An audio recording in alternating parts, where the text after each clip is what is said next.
That is one of my favorite movies. And oddly enough, the subject we're going to talk about today fits kind of with that. So I could have shown the whole movie, could have debriefed, and things like that, but I just encourage you to go watch it. But how often do we, as married couples, get in a rut? You know, they, as you noticed, every week carved out time for a date night. They had a babysitter come over to their house to watch their kids so that they could block out time to be together. And yet it became so routine that it wasn't fulfilling its purpose. They ordered the same food, sat probably at the same table, had the same waiter, and it just became a routine. And oftentimes in our married lives, we fall into a rut. We fall into a routine. And our relationship becomes more about what needs to be done, what needs to be accomplished, than a vibrant relationship that we're cultivating with our spouse. And so this morning we're going to be talking about another area of our married lives. And so if you look at the boxes, I don't know if, I've been over next door for the last couple weeks. Pretty cool boxes. You know, the arrow is talking about seeking God. The one above that was fighting fair. And each week we're trying to build on a component of our married relationships with our spouses.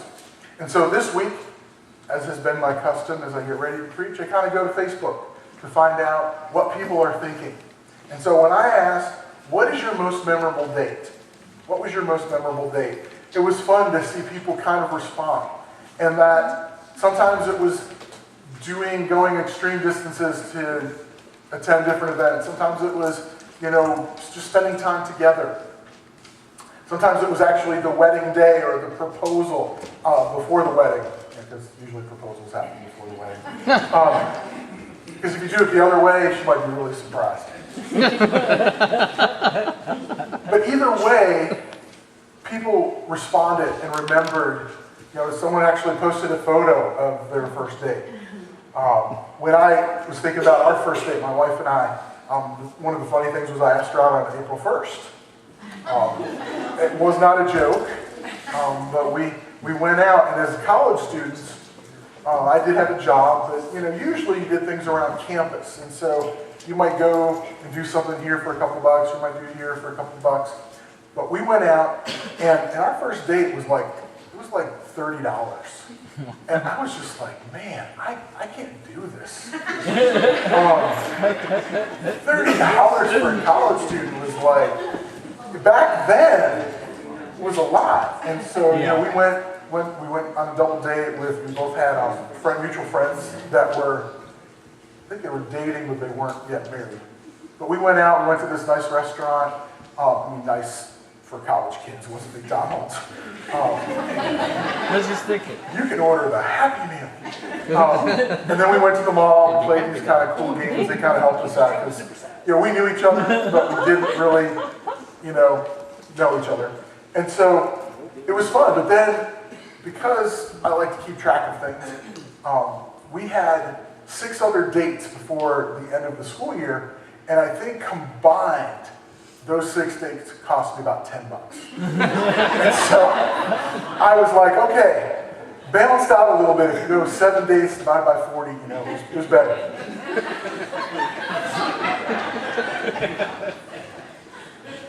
So we're talking about having fun this week. And that's what the smiling face is. Have fun. And so I just want to rewind a little bit. Because I know in a crowd this size, there are some here that are single. The teens, whoop, whoop. And some others, but they're not married yet. No, you're not married yet. Okay. I was told I have to call out my son a certain amount of times today, so. But this morning, why do they need to pay attention? Should they just get on their iPods and their phones and just kind of play some Flappy Bird? No. They need to pay attention because one day they may be married. And these are things that you can file away in your head and go, oh yeah, Yeah. I don't know what you call Mr. Ray, guy, balding, whatever, dad. He was saying some cool things. Maybe you're here this morning and you're divorced. And this is kind of like bringing up some old wounds. And I just want to say, we need to go to God. And these are things that are good for relationships in general. So whether it's a friend that you have, it's a really close friend, it's great to seek God first in your friendship. It's great if there's a conflict that you talk it out with each other.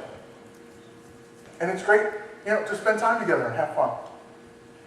Maybe you're married to an unbeliever, and there are scripture passages that talk about, how you as a spouse need to respond to that unbelieving spouse. But I was reminded this week by my lovely wife that the Bible talks about, as Christians, we're supposed to be known by our love.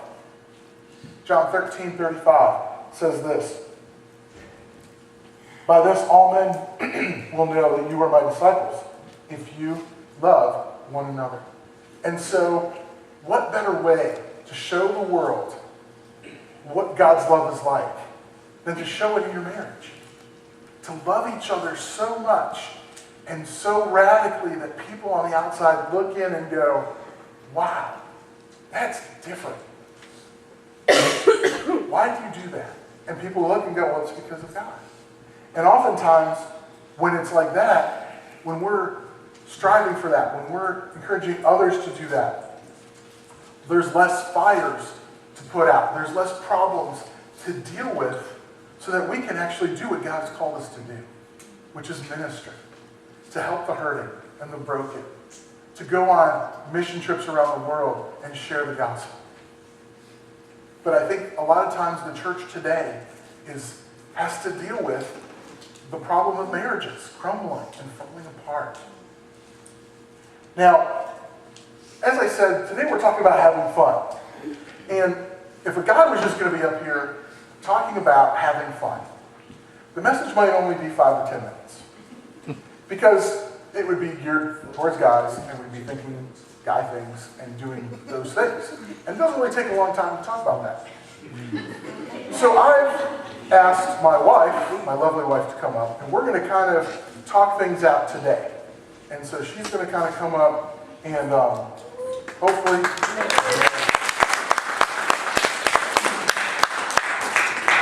Nice shirt. But we're going to kind of talk about I was just going to say, for the record, I thought I was doing great on that first date. I did not even order dessert. I was trying to be very conscious of money, but it all worked out in the end, so.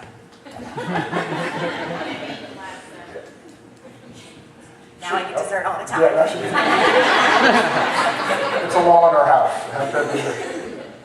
As we move forward, what I want to bring up, and so for those of you who are type A personalities, there are blanks to fill in. That if you're not having fun in your marriage, if you're not having fun, you could be done. If you're not having fun in your marriage, and we're going to talk about different things that encapsulates, but if you're not having fun in your marriage, if it's not fun, if it's just all business and saying, okay, we got to do this, you got to do that, you got to get the birthday present, you got to fix this, you could be heading down the road to being done.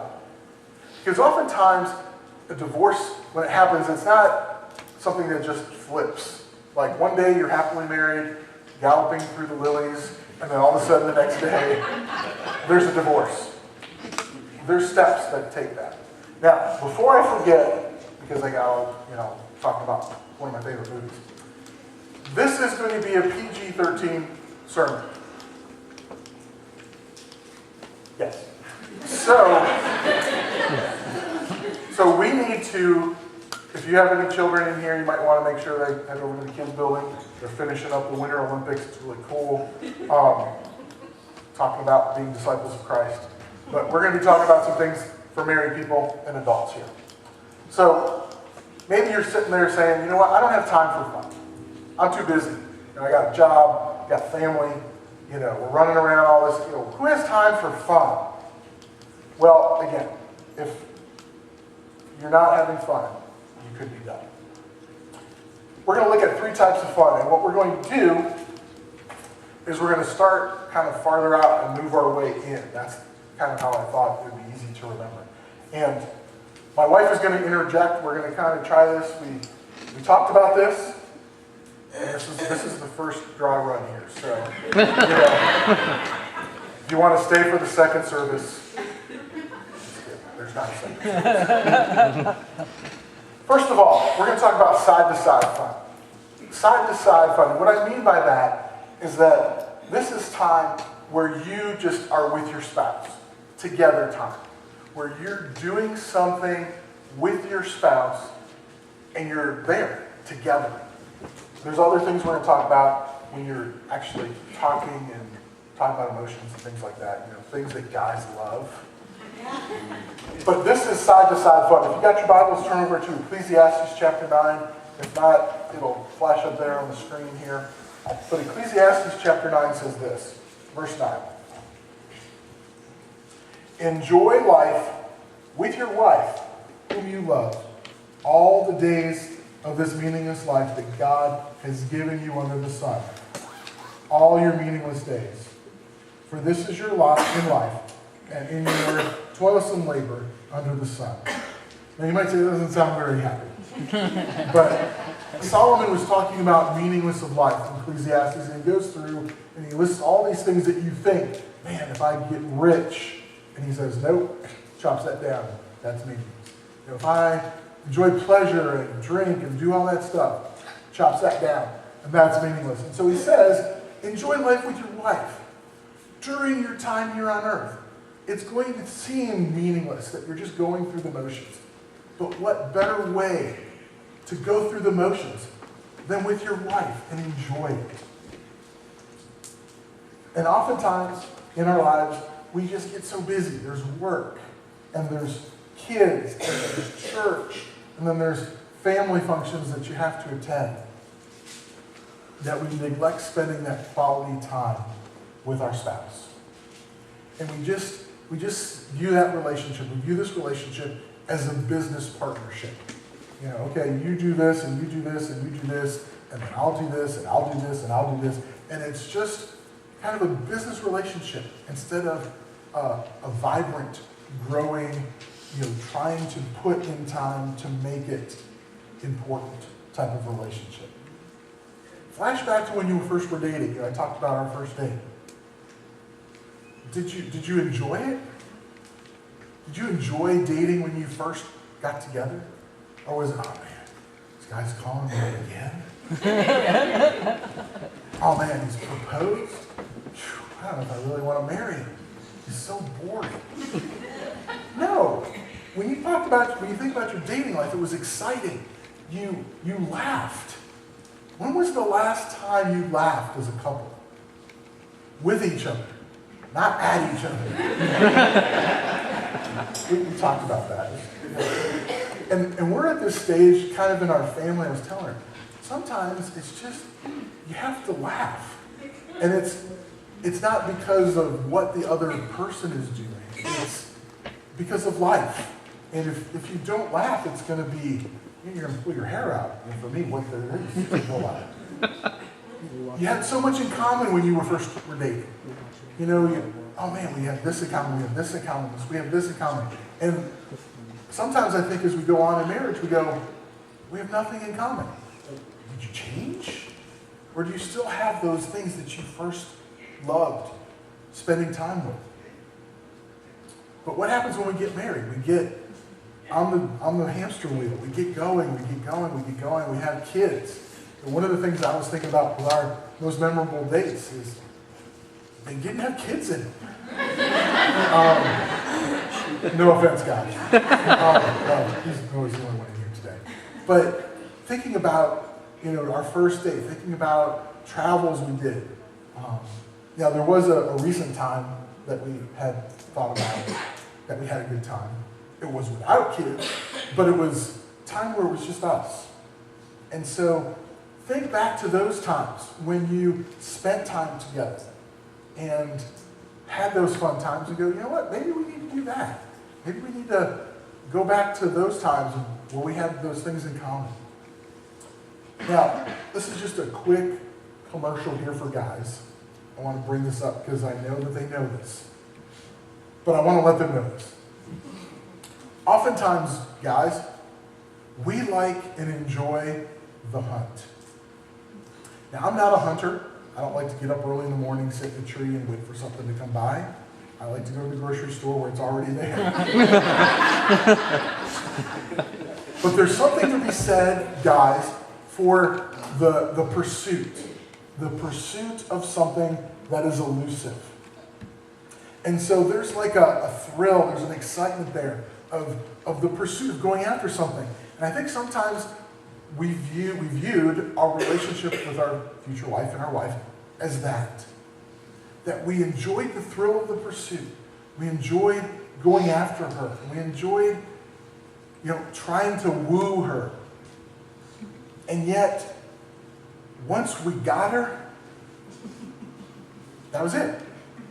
We got the trophy, put it up on the mantle, move on. What's the next thing we can go at? What's the next thing we can go after? Where's the next pursuit? And guys, we need to put the brakes on that. There's not another pursuit for us. She is the pursuit. We need to keep going after her because, I hate to break it to you, but women are complex. Guys, not so much. Women are complex, and there's always things that you can be learning and growing together with as you grow together in Christ. And men crave this. Men crave side-to-side time. And so when we want to do something activity-wise, ladies, come along. It might not be, something that you really like, but spending that time together is what's important. It's what bonds you together. Now, ladies, I'm going to tell you a secret, if you don't already know this. This is, I even had it in the bulletin there in the program, so you can write it down. 2 times when men are most likely to open up. If you really want to reach out and you want to get to know your husband, your man, here are the 2 times. When he's doing something he enjoys. If he enjoys hunting, they have to go hunting. If he enjoys bowling, you may have to go bowling. Whatever it is, when he's doing something he enjoys, or right after he's done something he enjoys. Goes out and plays paintball, man, great paintball game, come down, you may be ready to open up. Shopping, some guys might like shopping, but it might not be something he enjoys. So that's something where he comes with you for the side-to-side time, but he may not be willing to open up. When we were first dating and married, she joined me in activities like sports. My wife was not into sports a lot growing up. She liked football to watch on TV. That was about it. But she enjoyed getting into sports. We played tennis together when we first were married. She has cultivated a like somewhat of watching sports. It depends on the sport and how often we watch it. As March Madness comes up, we kind of reach the level there. But she's enjoyed, she has spent the time side to side with me watching sports. Watching action movies. I mean, I'm sure there's some ladies that like to watch action movies, but she would indulge me and watch an action movie. And then in turn, in order to be with her, I would watch chick flicks. Date night. Date night, kind of like a chick flick. It's kind of fun. But I would enter her world as far as music goes. She was very musically oriented. So one of our dates, we went to this drum and bugle corps national championships. And not that I really enjoyed that, but it was a time where we could spend side to side. Shopping, again, for no purpose. Just to go shopping. We had some times when we first were married, we were on vacation, and she just wanted to go look at stores. I'm like, why? You're not going to buy anything? No. Okay, I'll just go on, Also, husbands, you go shopping with them, you can kind of say, well, you don't really need to buy this right now. If they go by themselves, then They could be buying a whole bunch of stuff. So maybe you're stuck and you're not having fun. You know, come up with a time where you can get together. Have a date night. I copied off some things, you can just kind of point down there. Thank you. I didn't want to put them in the bulletin for everybody, but if you're struggling or if you want some ideas about a date night, there's actually a ministry called Married People Date Night. It's pretty cool. And so that's like a sample of what you can do. Now, you know, we talked about we might not do everything that it says, but it's a springboard to get you going. And maybe you say, oh, I got young kids, you know, I don't know what to do. Stick in a Dora video or an episode of something. That's 30 minutes with commercials. That should be plenty of time to do what that does. Or get a babysitter. Go out. Enjoy life together. Now, we talked about side to side. Now we're going to move on to face-to-face fun. All right, my turn. Woo-hoo. Okay. One of the things I was going to say, just to kind of wrap up what he said, first of all, my version, just to clarify, my version does not say that it is your lot in life. It says it's your reward in life, which I like that word much better. But anyway, so when we have side-by-side fun, sometimes we plan it. Sometimes we have to carve out the schedule and say, we're going to do this, we're going to go here, we're going to whatever. And sometimes there's not really a plan. When he asked me about memorable dates, one of my most memorable was just a few years ago. The first thing you have to know about me is that I have a lousy memory. So anything from like past 7 or 8 years ago, I probably don't remember anyway. But just a few years ago, we were driving back from Cincinnati, and we had dropped the kids off with my parents. And they had gone back to New York and we had come south. And we just decided that we were going to take a couple of days and drive back slowly and just stop places. And one of the things that we like to do together is go out to eat, obviously. And so we were able to do that. We went to Nashville, we went to Knoxville. We just stopped at a few places, didn't really have a plan, did some of that shopping with no purpose stuff, which I love. And it was great, and it was fun. It didn't have to be something that was scheduled or planned. You may have to do that, you may have to schedule and plan something, but sometimes just doing something together that one person could have done, one person could have dropped off the kids, but going together and taking that time can make a big difference. Okay, so face-to-face time. This is a little bit different because this is more, instead of talking about like social times together, which are important, it's important to have fun in those settings, but this is more talking about like an emotional intimacy with each other. Time to get to know each other better, deeper, have a relationship that's stronger because you are connecting with one another face to face. And I remember when we were dating, and maybe you have found this if you can remember back that far. I do remember this a little bit. I was in New York, and Ray was in Ohio, and we would have long phone conversations. And if you remember back then, before these, they were attached to the walls. I know it blows your mind, but the phones were actually attached to the walls. And they had cords. And in my kitchen, and I lived with my parents for a year after college, and in my kitchen, it was one of those, the very long, springy cord, right? It was like a thin, rubberized slinky, kind of. Yeah, just to try to give you a picture. And so I'm a pacer. In fact, if this had been up on the stage, I'd probably be pacing now, but I will fall if I do that, so I'll try not to pace. But I'm a pacer, so I'm on the phone, and you know, you walk back and forth, and you pace back and forth if you're a pacer like I am. And I would inevitably get the cord wound all around me and have to kind of untangle myself. But I remember we would talk for hours. And I guess I'm glad that I lived in that age because I stink at texting. So it would be hard for me to text for hours. My thumbs would be very sore. But so I would go on the steps, the basement steps, and sit, and we would just talk for the longest time. And when we would think we would run out of stuff, we would just kind of sit there for a few minutes, and then something else would come up, and we would start talking again. And it's kind of that time when you're getting to know each other, and you're finding out more about each other. And then, you know, somewhere along the way, some of that slips away, and you kind of figure, we know enough, right? But you know what? I know women out there, we have a lot more going on that we would like our husbands to know about, that we would like them to find out about and to understand about us. And we would appreciate being known even better.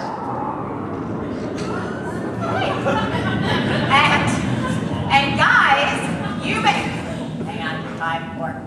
I plan that. And guys, you may not think that there's anything more to you that your wife does not know. I don't know, but you may think there's not anything deeper. But I guarantee if you let her, your wife will find something. It may even be something you did not know was there.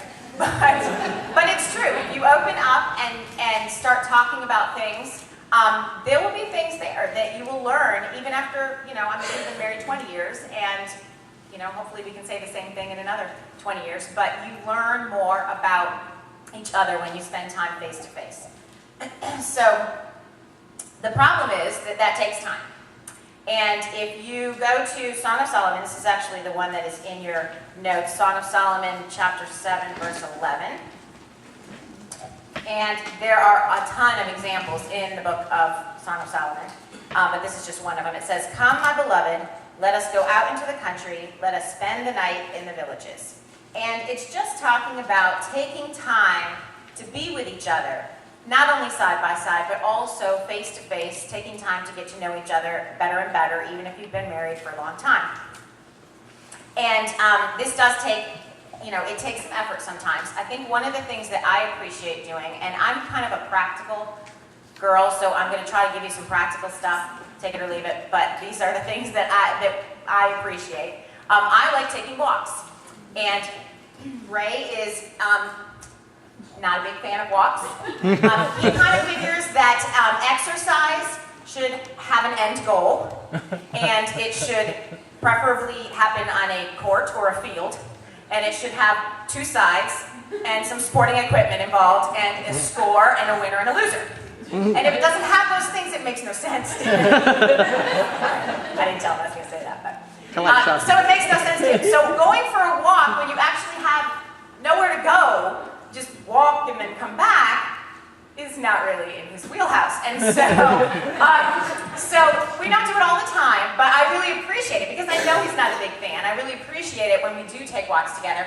And that can be done with kids. The wonderful thing about walking with your kids is that you can find a field or a playground or something, and they can kind of go off and play, and you can have some face-to-face time. Walking is more than, to me, walking is more than just side to side. Because you have an ability to talk with each other that you might not have if you're sitting at home and there's screens on around your house and chaos is happening and so forth. So that's something that we do that I think is a practical thing.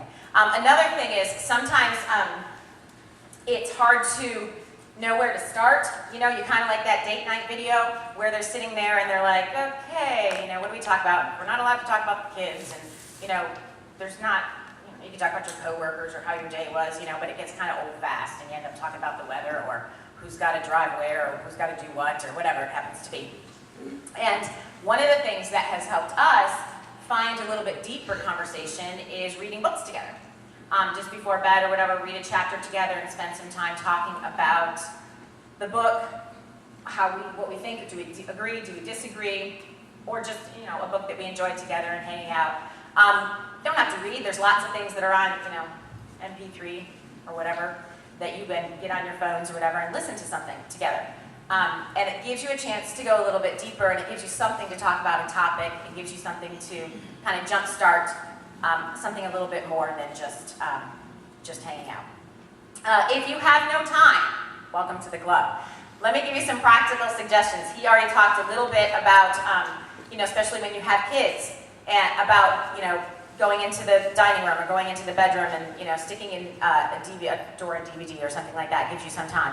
A thing I had thought of is printing out a stop sign, putting it on the door of wherever, you're going to be, the dining room, the other room, whatever. And when the stop sign is up, teaching your kids that means that red in that stop sign is a reminder that unless there's blood, don't come in. I don't know. Okay, that's terrible because I'm the children's director. But you get the idea. The point is, unless it's serious, we're taking some time together. And you think, oh my goodness, what terrible parents you are. But you know what? One of the best things that you can teach your kids is to have a great relationship with their spouse, to have a great marriage. It's super important. And so when you have those boundaries, it's actually a really good thing. You don't want to be in there 24 hours a day, but, to have those times when your kids have to say, okay, this is, mom and dad time, they get to connect, and we get to watch Dora or whatever. So those things are important. Also, the teens are over here thinking, we're more than happy to babysit if you'd like to have us babysit. But if you don't have wads of money to throw around, which they would appreciate if you do, but if you don't, babysitting swaps are great. The first step in a babysitting swap is to find someone whose kids you actually can stand, and then they can stand your kids. Okay, so once you have those two things done, you are home free, because all you really need to do is, this Friday I watch your kids, and next Saturday you watch mine, and it doesn't cost you anything for babysitting if you do the swap thing. That saved us many times. So it's a very, very good thing. Just a little side note, we're talking about making time, and I just wanted to put a little plug in here for families who, because of working circumstances, particularly like military families, there's going to be times that it's not as easy as always. And one of the things that I find I am burdened by are military families. When a lot of people pray for the soldiers, which is a wonderful thing, I have a tendency to pray for their spouses. And when you think about the soldiers, make sure that you pray for their spouses as well, because it is unfathomably difficult to not even have those opportunities for so many months. So just a side note, I know that some of you are in that situation, and God's grace can do amazing things, and I'm sure that there would be testimonies of couples who have gone through things like that would say God's grace sustained them while they were in the midst of all of that time apart. Just a little side note. Okay, so Song of Solomon 2. Stay in Song of Solomon for a little bit. I got two more little things to talk about. Little things. Song of Solomon chapter 2, verse 15. Sometimes Song of Solomon's a little weird. Have you noticed that? It's a little strange. Some of the verses I'm going to read today are a little strange, but bear with me. We're going to try to explain a little bit. Verse 15 says, of chapter 2, says, catch the foxes for us, the little foxes that are ruining the vineyards. Well, our vineyards are in blossom. Okay, that's one of those little strange times in Song of Solomon. But what it's talking about is watch out for things that are destroying your relationship. They can be little things. They can be seemingly innocent things. And one of the things that I believe fits under the category of little foxes is the things that rob us of our time together, that rob us of our face-to-face time, that rob us of our side-to-side time, that kind of sneak in and you don't realize it until sometimes it's too late, that they're robbing your time. Now, I'm going to make a statement here, most likely embarrass my son, and probably make a few of you very angry at me. So just give me some grace umbrella. Here's what it is. Facebook is like porn for middle-aged women. Let it sink in for just a second and I'll explain. Guys, I know there's a few of you that are still thinking about it. Guys, men often will substitute pornography for true intimacy with their spouses. And it's a huge issue. It's a huge issue in the church. And it's very dangerous. And we don't talk about the other side of that, which is that women often substitute online relationships with friends on Facebook and in chat rooms for true intimacy with their husbands. And it's something that we need to be careful of. And maybe it's not Facebook for you, maybe it's not chat rooms for you, maybe it's romantic books, romantic movies. Some of these things are not bad in and of themselves, some of them are bad in and of themselves. But some of them are not. I mean, we need women, we need friends of the same gender. We need to have times together. We need to encourage each other. But when that creeps in to your time with your husband, when that creeps into that time that you can have face-to-face, it's sharing things and building up that emotional intimacy, then that's one of those little foxes that can destroy your relationship. be careful. All of us need to be careful. We need to look at those things with eyes that are objective, with eyes that say, you know, is this robbing me of my time? So just something to think about as a little fox. Other thing is this. These phones that we have that go with us everywhere and are attached to us, I'm kind of bad because mine is currently dead. I forget to plug it in. But they're attached to us very often. And these phones are just tools.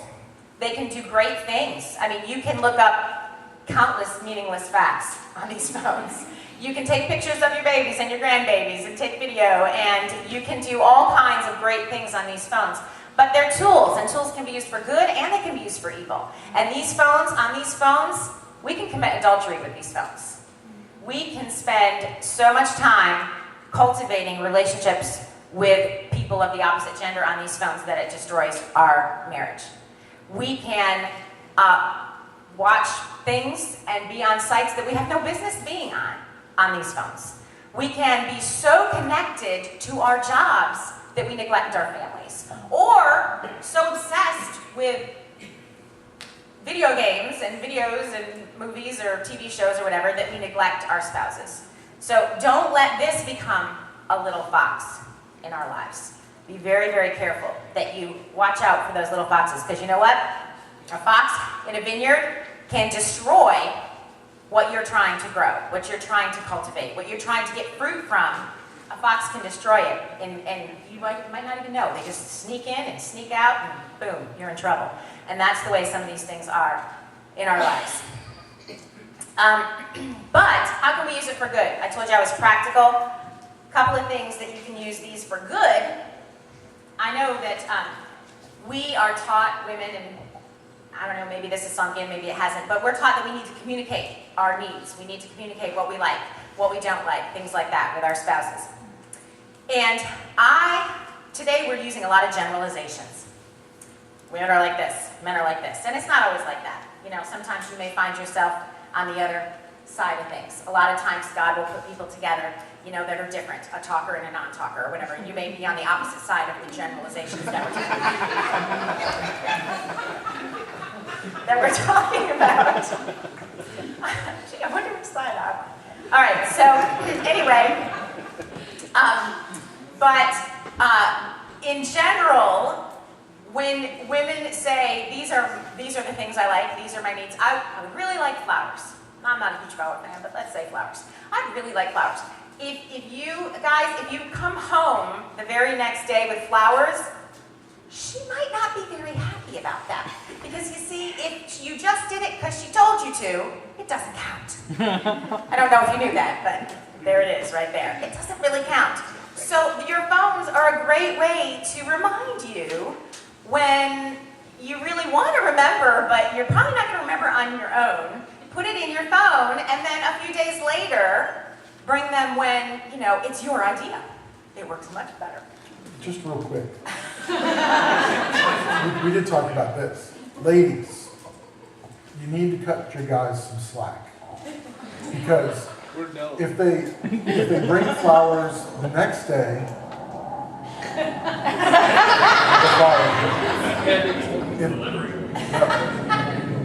Those Amazon drones. If you get flowers the next day, ladies go, well, it's because I told you so. But then if you wait a couple days, they get upset because they go, why didn't you bring them? I told you I like.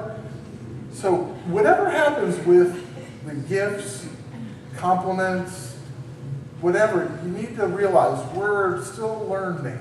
We've been married 20 years. So cut us some slack and give us a pat on the back for trying.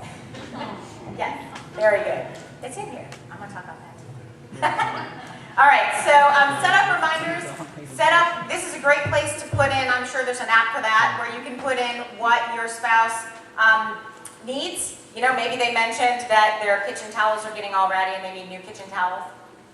And, but along with that, girls, like he talked about, when